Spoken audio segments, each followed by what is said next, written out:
Hey folks, this is my review of the film Fireproof. It's been previously reviewed around this corner of the internet by the MacLeod who requested this video, as well as by Dollrock, and there are links down to their articles below. Now this film, if you haven't heard of it, is a Christian pro-marriage film. It tries to offer advice to help fix marriages. But at the core of things is a terrible, awful lie that completely undermines the entire premise of the movie. And that's primarily what this review is going to be all about. But that said, taking a page from Confused Matthew, if you can't say anything nice, don't say anything at all. So I'm going to start this review by saying something nice.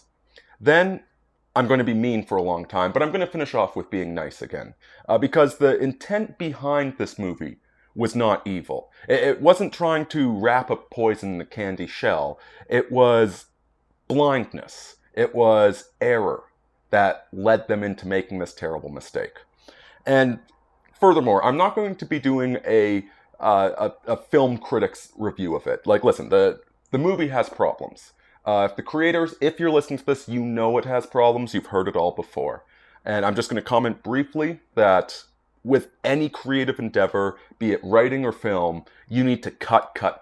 You need to take those beautiful words that you put on the page and throw them in the dustbin because they're not needed. They're not necessary. The movie's too long. You should have cut it, but you know that already.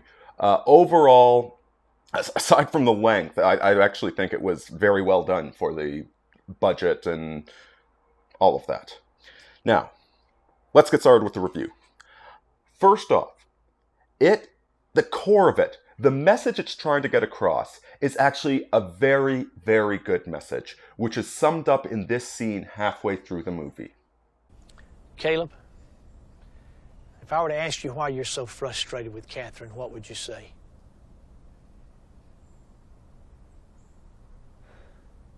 She's stubborn. She makes everything difficult for me. She's ungrateful. She's constantly griping about something. Has she thanked you for anything you've done the last 20 days? No! And you'd think after I wash the car, I've changed the oil, do the dishes, clean the house, that she would try to show me a little bit of gratitude. But she doesn't. In fact, when I come home, she makes me feel like I'm an enemy. I'm not even welcome in my own home, Dad. That is what really ticks me off. Dad, for the last 3 weeks, I have bent over backwards for her. I have tried to demonstrate that I still care about this relationship. I bought her flowers, which she threw away. I have taken her insults and her sarcasm, but last night was it. I made dinner for her. I did everything I could to demonstrate that I care about her, to show value for her, and she spat in my face. She does not deserve this, Dad. I am not doing it anymore. How am I supposed to show love to somebody over and over and over who constantly rejects me? That's a good question.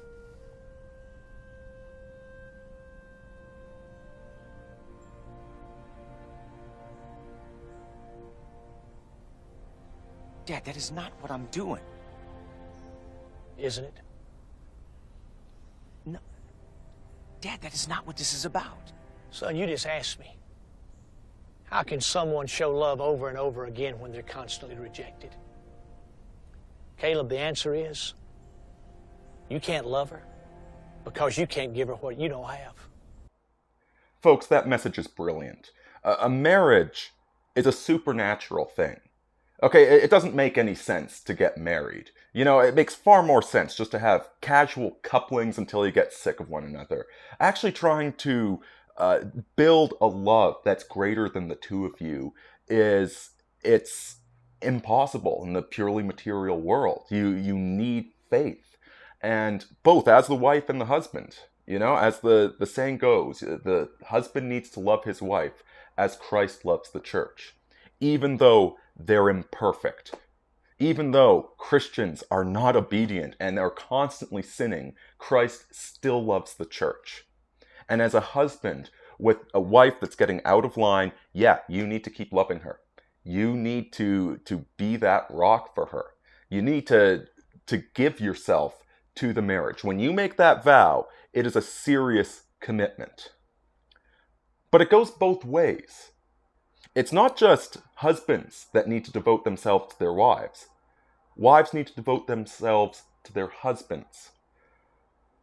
The man needs to always cherish his wife, always protect her, always provide for him.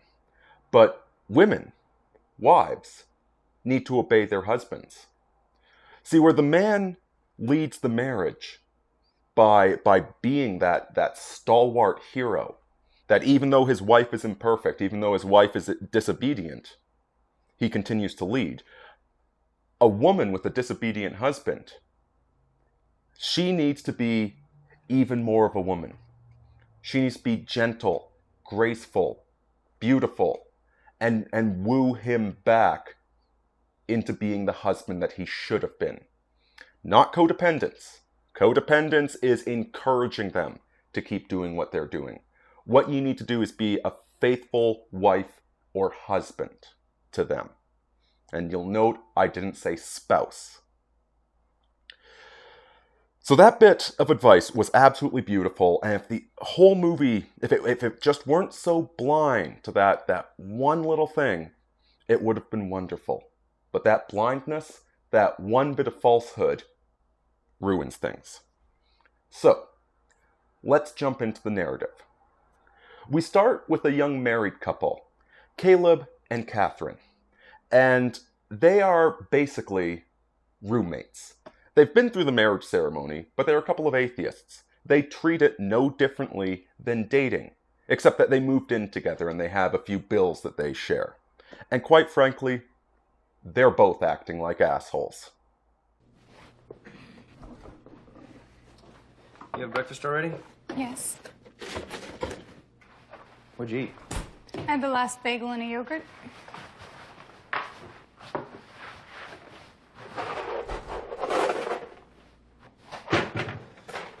You planning on making a grocery trip soon? Caleb, you work 24 hours and then you're off for 48. You've got more time to go than I do. Caleb certainly could have been gentler with his wife, but his wife also could have bought the bloody groceries.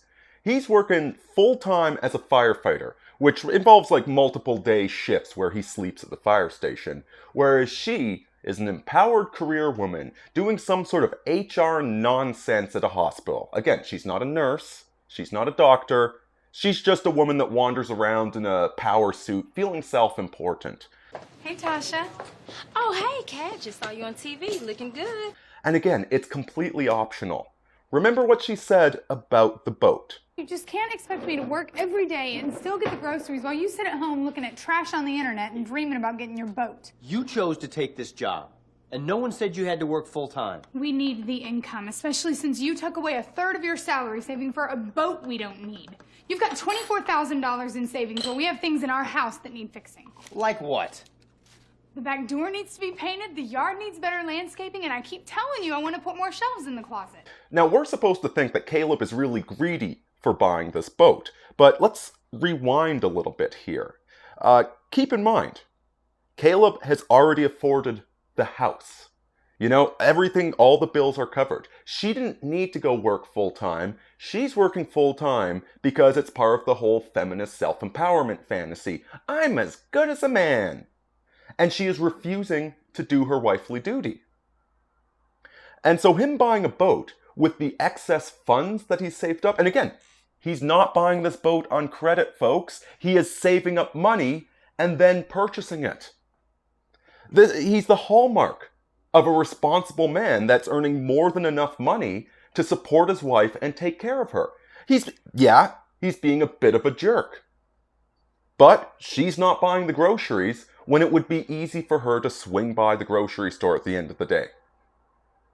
So yeah, he could be kinder, she could try doing her job. They're both acting like selfish idiots, but ultimately, she really doesn't have anything to complain about. You know, he's fulfilling the letter of the contract, and that's all it is to them, isn't it?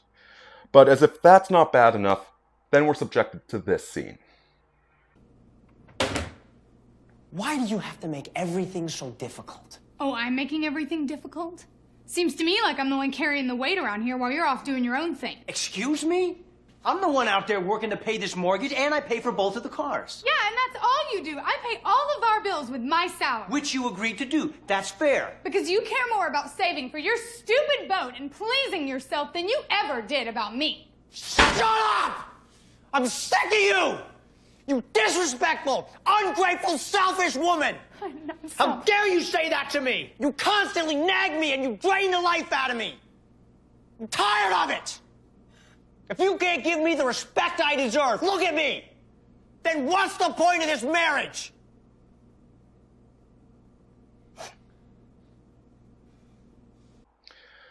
Oh my god, we're supposed to have, oh no, domestic violence, oh no, except he is not a violent man. He's hot-tempered, yes. He's also young, and he's in a very dangerous and trying occupation.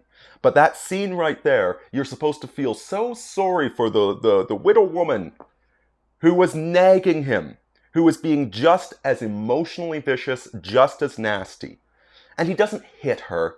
Instead, he goes out in the backyard and does this.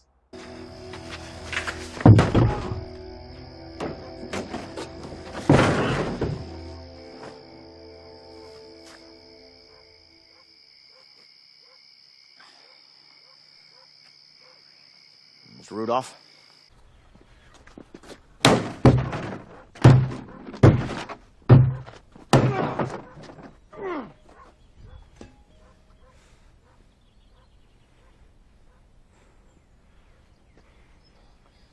Mr. Rudolph? So, yes, both of these people are acting very selfish. They're not devoting themselves to the marriage the way they should be. And yet the movie keeps taking her side. The next scene involves a conversation amongst both their groups of friends about what's going on. And it is just beyond striking to me that the filmmakers could write and film this scene without seeing the stark differences. I mean, just look at these clips. Honey, I agree with you. You gotta get out. He don't deserve you. You can say that again. A real man's got to be a hero to his wife before he can be to anybody else. Or he ain't a real man. Catherine, do you need a place to stay? I can't imagine living in the same house with that man. It's respect. That's the issue. That's the reason our marriage is failing. She shows me no respect at all. You know, he probably thinks... Our marriage has been fine until this year. Now all of a sudden she goes off the deep end. Do you really think this happened all of a sudden? You know, he doesn't understand my needs. I feel like we are completely and totally... Incompatible. She's probably whining to her friends, making me sound like a criminal. I can see them all right now, crying, having some sort of group hug. It's gonna be okay, sweetie. It's gonna be all right. You'll get through this. So Caleb's a bit childish. Alright, he's not being the sort of man, the sort of husband that he really ought to be. But Catherine is just completely self-centered. All of her female friends, that little cat circle of viciousness, is just encouraging her to be the nastiest, most self-centered, most unempathetic wife she possibly could. Now, it's at this point that the movie cuts away for one of its excellent action sequences. 2, 3!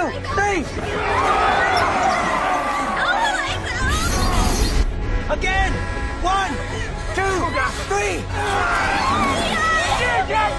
1, 2, 3!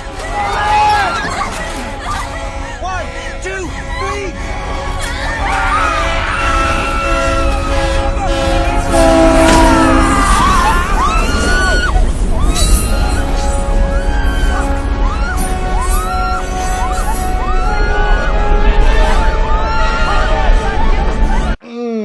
That's some good patriotism.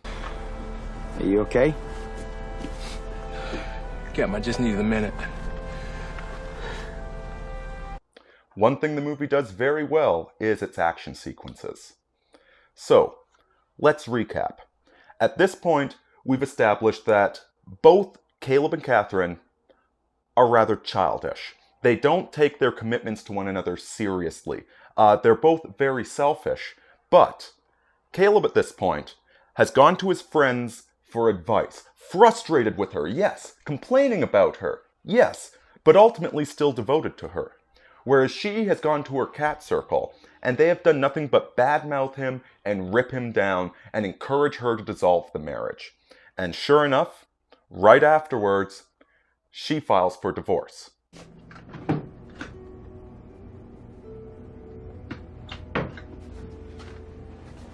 What does Caleb do?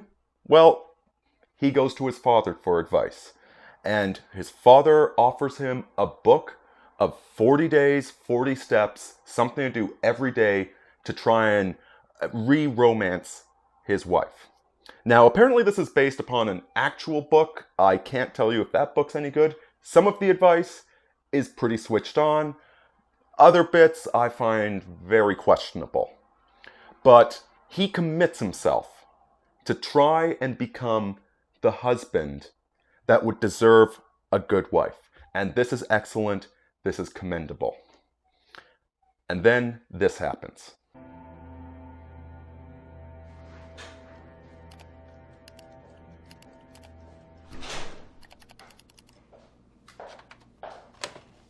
Pornography! Did you clear your history? What? Did you wipe the websites off so nobody would see where you've been? You see, this is the part of the movie that most Christians focus on so much, that the pornography was destroying their marriage. Now, don't get me wrong. If you're married to a beautiful woman, you have absolutely no business looking at pornography. In fact, if you're single, it's probably a bad idea for you to look at pornography, period. It is very addictive, habit-forming, and it's unrealistic. Okay? You're gonna waste all of your energy focusing on that instead of real women. And when you're in a long-term relationship, when you're in a marriage, you need to re-romance the other partner. You know, both man and wife need to come together as frequently as possible. I mean, it's right there in the Bible telling you to have lots of sex. Go look it up. I'm not kidding. So you have no business looking at pornography whatsoever. You should be sleeping with your wife. Sex is the glue that holds marriages together.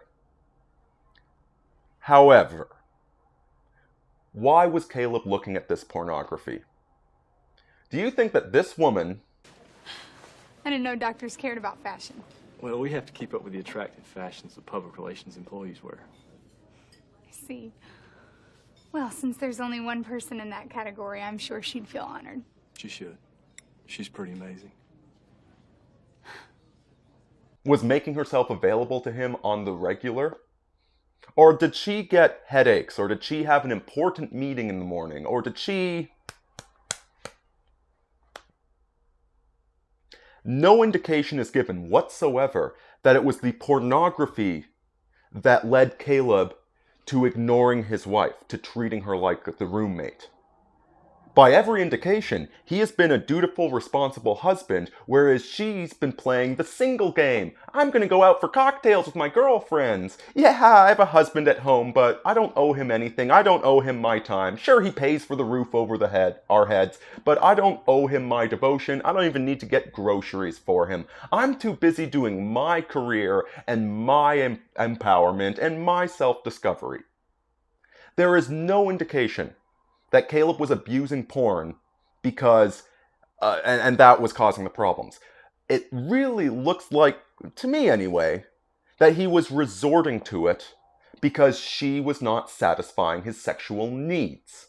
You never assume I would do anything worthy of respect. Anything honorable. Honorable? Honorable? What were you just looking at, Caleb? What was on that computer screen? Was that honorable? And that's the purpose of getting married.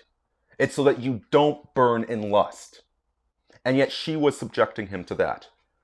This doesn't mean it's okay for him to look at the porn. He still shouldn't have. But his sin was something she tempted him into. It was her failures as a wife that made that sin so attractive. And good Lord, the next scene where they mention this just absolutely blew me away. So after discovering this, she goes to her mother to talk about it. He makes me feel so humiliated.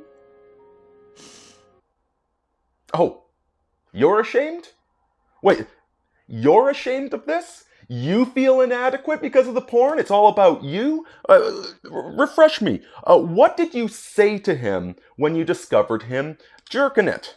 Honorable. Honorable. What were you just looking at, Caleb? What was on that computer screen? Was that honorable? Yeah. Yeah, you're the one trying to make him feel ashamed. And if you were ashamed, you wouldn't be sharing this so openly. You wouldn't even want to admit it to your priest if you were that ashamed. You know perfectly well that you're an attractive woman. After all, weren't you just flirting with this sexy doctor? You know, you're kind of sweet when you want to be. Kind of. Well, with some training, I think you could be a fine gentleman. Yeah, you are not ashamed, Catherine. What you are doing is you are pretending to be the victim so that you can maintain power. You are the one, through your abandonment of your husband, your refusal to act like a wife, you're the one that drove him to pornography, and then you are using that as another excuse to attack him and make him look like a bad man and just do all of this to justify your selfish desires. It's not about him needing a sexual outlet. It's never about him, is it? This man that works hard saving lives. It's all about you and your career and your family and your pride. Do you see what the problem with this movie is, folks? Let me be real clear with you about something. I do not love you. Next we have, again, this is one of those good scenes. You know, as I said, pornography is very addictive. And the next stage is... Day 23. Watch out for parasites. A parasite is anything that latches onto you or your partner and sucks the life out of your marriage. They're usually in the form of addictions like gambling, drugs, or pornography. They promise pleasure, but grow like a disease and consume more and more of your thoughts, time, and money. They steal away your loyalty and heart from those you love. Marriages rarely survive if parasites are present. If you love your wife, you must destroy any addiction that has your heart. And quite frankly, that's rock solid advice. You know, if there is something you are addicted to that's eating you up, then you can't really give yourself to another person. You can't be a husband to your wife, you can't be a wife to your husband, and you can't be a parent to your children. So it's good that he's recognizing that he's been falling into this trap of pornography. Now, if only she would recognize that she is addicted to ego and status and career girl and feminism. You know, maybe if she would realize that she's addicted to that, she could start to become a godly woman. Next, we see yet more of this selfishness.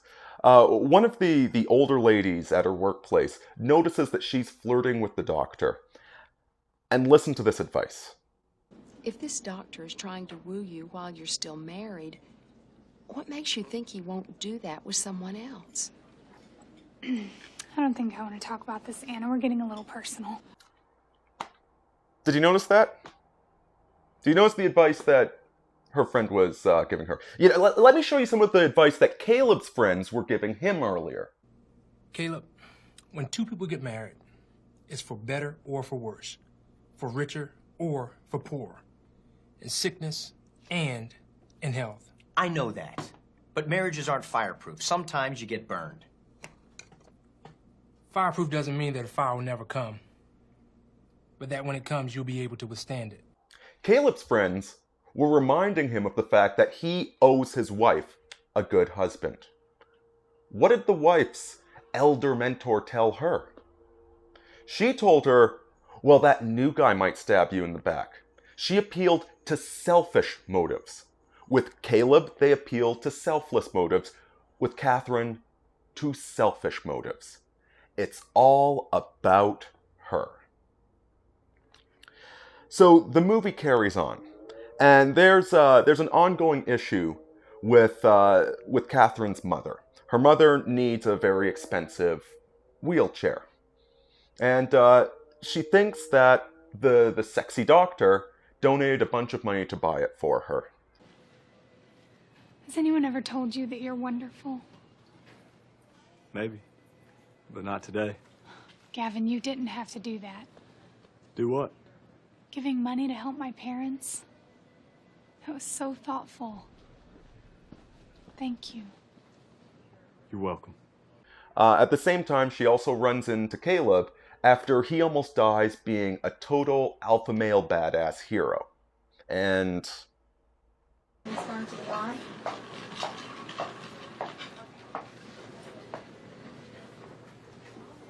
You look terrible. I feel terrible. Well, he sustained some first-degree burns here, but he should be fine. So this is your husband? Yes. Looks like you've got a hero on your hands. oh, good lord, woman, you don't deserve this man. So, the movie starts wrapping up at this point, and Caleb has gone from just following the rules because his dad told him to actually embracing the spirit of the rules, which is to be Christ-like to his wife, to love her unconditionally, even though she's a terrible, selfish, greedy woman. And this leads up to this scene. You didn't want to do this at first, did you? No. But halfway through, I realized that I did not understand what love was. And once I understood that, I wanted to do it. Caleb, I want to believe that this is real. But I am not ready to say that I trust you again. Wait, what? Trust him again? What are you talking about, woman? When has he done anything to betray your trust? Oh, wait, looking at the pornography? You weren't sleeping with him. He was not thinking about leaving you, abandoning you, and siring children on those women. Okay, he wasn't looking at this part of them. He was getting his rocks off. Okay, and yeah, he should be doing it with you, but it's not like you were complaining about him denying you sex. What has he done that he needs to earn your trust back again? How entitled are you? You've been flirting with another doctor, you've been refusing to take care of the home, you've been nagging and complaining about everything this guy does, and when he responsibly saves up for a boat, you criticize that. And you think he needs to earn your trust back. Good lord. And if that's not bad enough, it's followed up by this scene. I am sorry. I have been so selfish.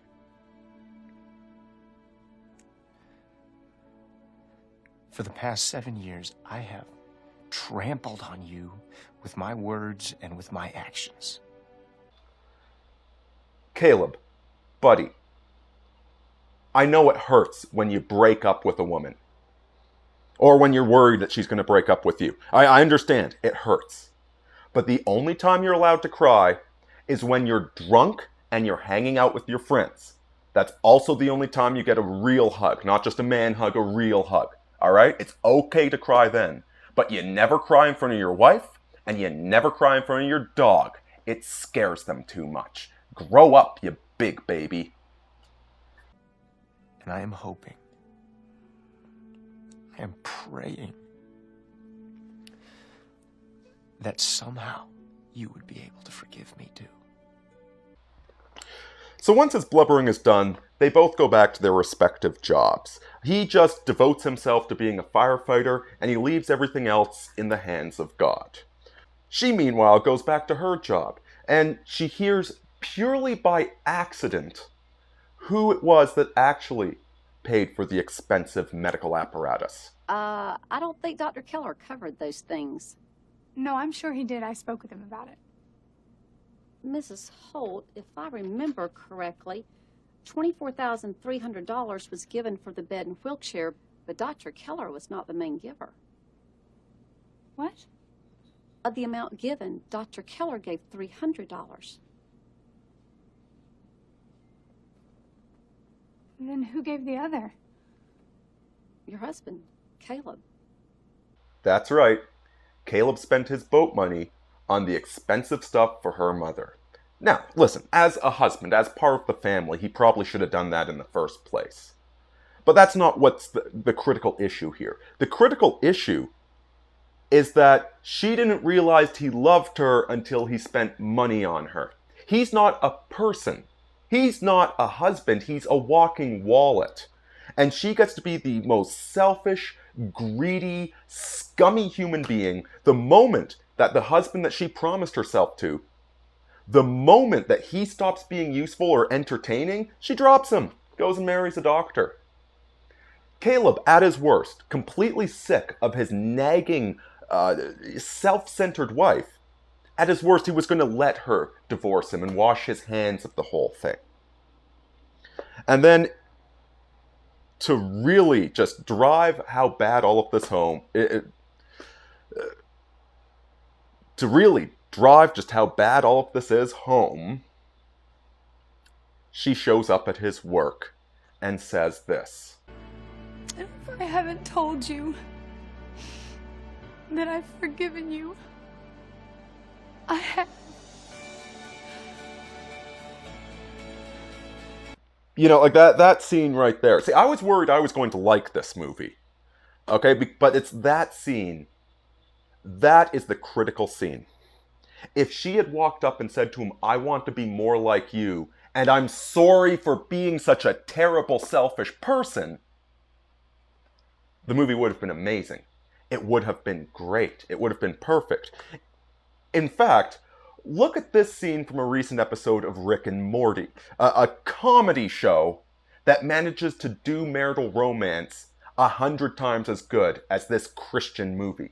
And you know what? I'm sick of pretending that we're together because of the kids in the first place. I married you because you're the love of my life. And I'm lucky to have you, and I never tell you that. You know, we will come out of this stronger as a family. That's how the movie should have ended. But Lord knows the Churchians just can't admit to themselves that women are sinners too. And just to put a cherry on top of the sundae, they ended off with... Caleb, in the presence of God and these witnesses, do you come today to freely and unconditionally commit to this covenant marriage to Catherine? I do. And Catherine, do you come today to freely and unconditionally commit to this covenant marriage to Caleb? I do. With all my heart. That's right. Completely unbiblical marital vows. Oh, folks. This is why marriages are falling apart. It's because we've completely abandoned the roles of masculine and feminine, of man and woman. God, I feel so bad for the actual godly women out there who are receiving no guidance from their grandmothers, no guidance from society at large, and no guidance from the church. The church is actively encouraging them to go live a life of egoistic debauchery. When men become debauched, it tends to be the obvious sins, you know, lust, drunkenness, going about, whoring about town. When women do the same thing, it tends to be more about ego. For a woman that's debauched, sometimes it's sexual. But usually the ones that are sexual, they're the more honest of the debauched ones. It's usually the attention whoring. You know, going like flirting with guys just to shut them down, or going out to clubs just to draw attention to themselves, or getting a high-powered career so that she can feel important about herself and get the attention of this rich doctor instead of her totally alpha male, good-looking, and hard-working husband. The church is encouraging these women to do whatever they want, to have no regard for other people. The church is tempting them into sin, and it's destroying marriages in the process. Please, you know, all you Christians out there, drop this feminism. It's a godless, Marxist ideology meant to destroy the family, meant to turn men and women into individual cogs, meant to rip children away from parents, and ultimately completely corrupt and denigrate and destroy the church. When you try and suck up to women who they like to go to Sunday social club, guess what? Church isn't a social club. It has social aspects. But it's not a social club. As C.S. Lewis pointed out, we're in occupied territory right now, and you go to church to get a radio call from the resistance to remind you what the objectives are, how we're going to, fight this battle. And when you refuse to speak that message because you want more money from women, or you don't want to offend women, or you yourself are afraid of women, where you want a wife to act like your mother. No, the wife dominates her son. You're the husband. You're the one in charge. Leadership is your responsibility, just as submission is her responsibility. The two work in tandem. And when you try and flip the roles, when you try and reverse them, you are setting everybody up for failure. So, those are my end thoughts on the movie. It was attempting to do something good, and that's what really breaks my heart. There are plenty of liars out there that couch their lies in all sorts of pretty truths, and you have to really pay attention to spot the lie. The lie that turns the whole thing poison. You put a drop of wine into sewage and you got sewage. You put a drop of sewage into wine and you got sewage. It only takes a small little taint to corrupt the entire edifice. And that's what happened with this movie. They were really trying to do something good. They weren't the ones trying to poison people with sewage, but they let sewage in. They weren't courageous enough, they weren't disciplined enough, and they weren't adhering to actual biblical teachings. They let the sewage in. They let feminism into it.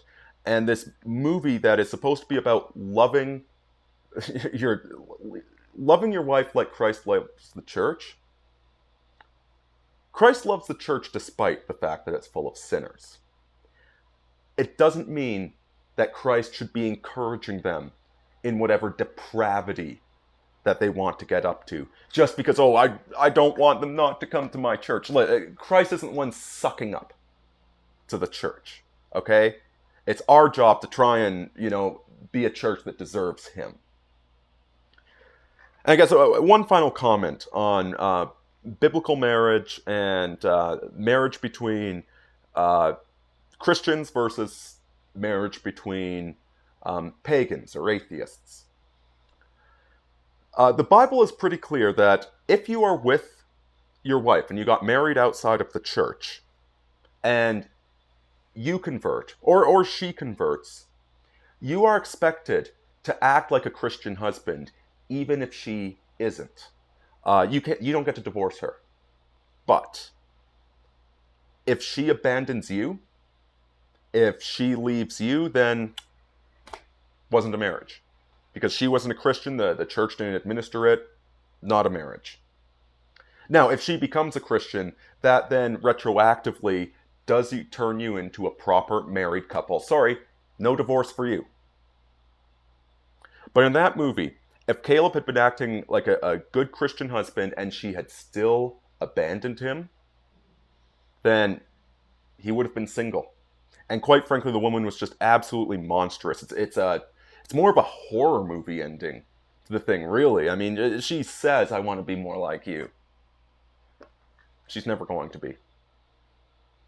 And it's because instead of embracing Christian headship of the household, he blubbered like a baby. If he hadn't cried like a little wuss, she would have abandoned him for the doctor. Because she has no interest in becoming a Christian. She is a monster. And folks, you gotta avoid those sorts of women. Thanks for watching. Arini out.